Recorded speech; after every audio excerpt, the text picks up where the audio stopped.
Okay, so today I have a beginner tutorial and we're going to be looking at how you can take an object. In this case, the object is just a sphere, and I want to take some random objects and I want to make sure I can scatter them onto that object. And we're going to be using a particle system. Now I'm going to show you two ways. One way where we can just directly select any object and scatter it on there, or another way we can add a group of objects into a collection and then you can reference that collection. So you can add whatever you want in there and it'll automatically get scattered on. Now, geometry nodes is a far more powerful way to do this, but a lot of people, especially beginners working on a project, you might not want to create a geometry node setup right up front. You might just want to do something quick and simple, and that's where the sort of particle system here, we can scatter some objects on here, is probably a better approach. And then in the long run, if you want to get more into it, you can get more into geometry nodes method of doing this. And geometry nodes is getting more integrated naturally and more dynamically as Blender progresses.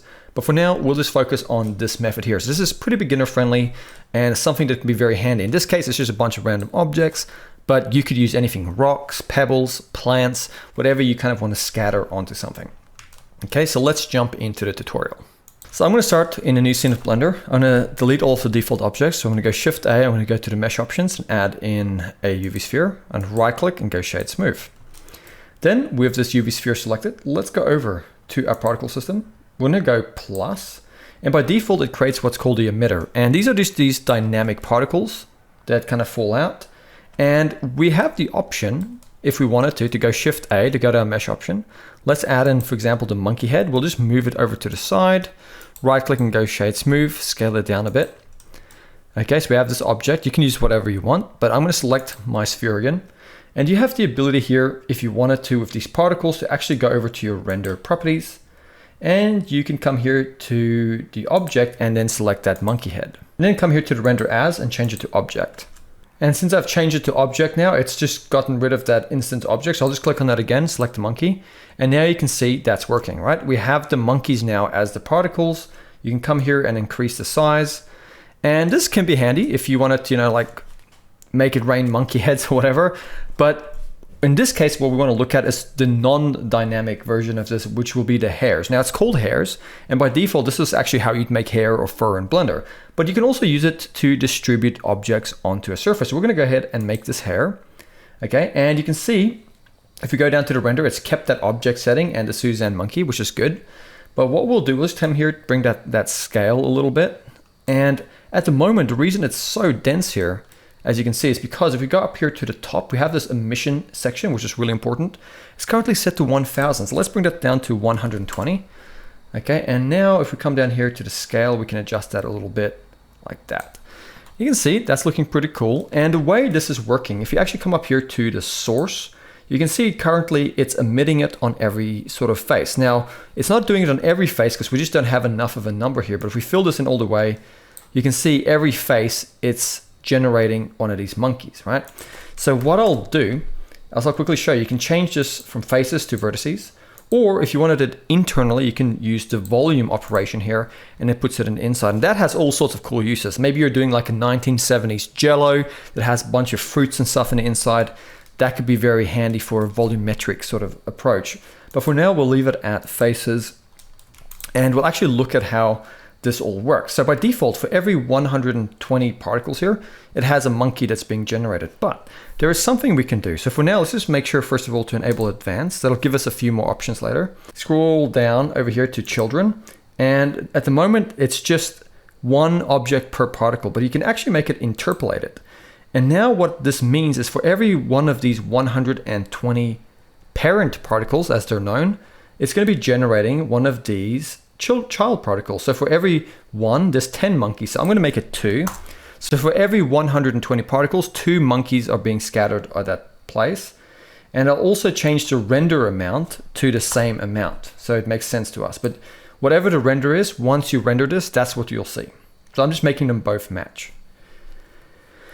So there you go. Now you kind of understand how we can do this. Now the problem is, or not necessarily a problem, but the issue is, what if you wanted to go beyond this, right? This is just one monkey. So what if I want to add something else? Like if I go Shift A, I might add in a torus, move the torus over to the side, scale it down. How can I add the torus? Now, one thing you could do is you can create another particle system because you can't directly go, once you go down and you click on that little eyedropper and you select the torus, if I did that, you can see now the monkey disappears and it only has the torus. So how can I actually do both of these? And this is where we're looking at the second method. So up here in our scene outliner, you can see all of these objects are currently in our main collection by default. But if we go and select these two objects here and we go Shift A and we press M on our keyboard, we can create a new collection, and you can call it whatever, but I'm going to call it scatter. I'm going to go create. And now you can see we have this collection and it has the Suzanne and the torus in it. The monkey head and the torus. And now if we click on our object here again, we can go to our particles, and this time we can actually go over to our render section. And this time, instead of object, we'll make it collection.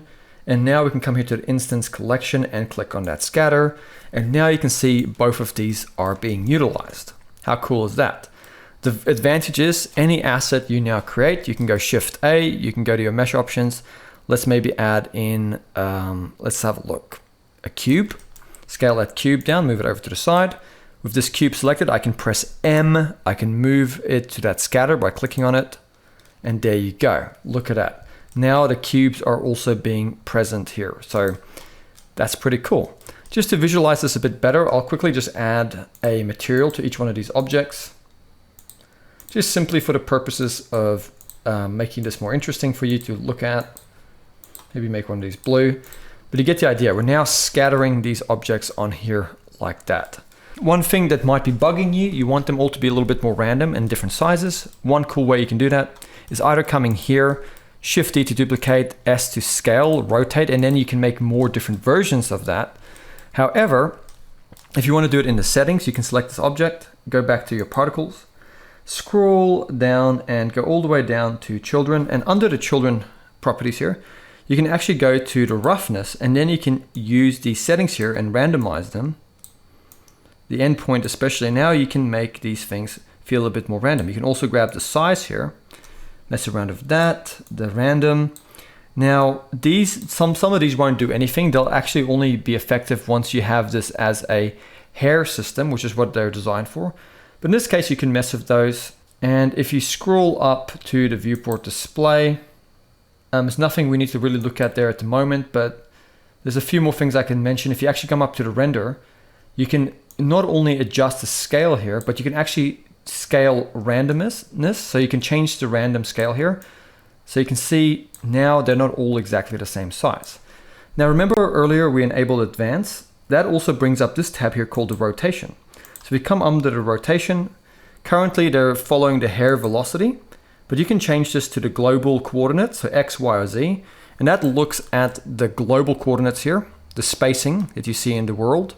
Or you can change it to the object, which is essentially what we call our local coordinates. So the object, the coordinates relative to the object. Each object in Blender has its own X, Y, and Z coordinates.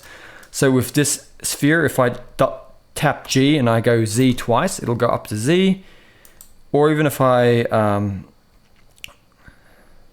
well, in this case, it followed the world coordinates as well. But let's just say, for example, I rotate this and now I go G double Z. It'll go along its own local Z, not the global Z. Okay, so I know if that doesn't make sense, don't worry too much about it. It's not something you have to understand just yet. If you're new in Blender, you'll get there eventually, but you can use these different methods here to change how they sort of point out or stick out, if that makes sense. But for now, we're just gonna leave it as hair velocity, and it works really nice. So yeah, that is this little tutorial in a nutshell. I didn't want to go too complicated. If you want to, like I said, use geometry nodes, but just for a beginner wanting to scatter objects, this is one way you can do it. And hopefully that's been handy. I'll see you guys next time.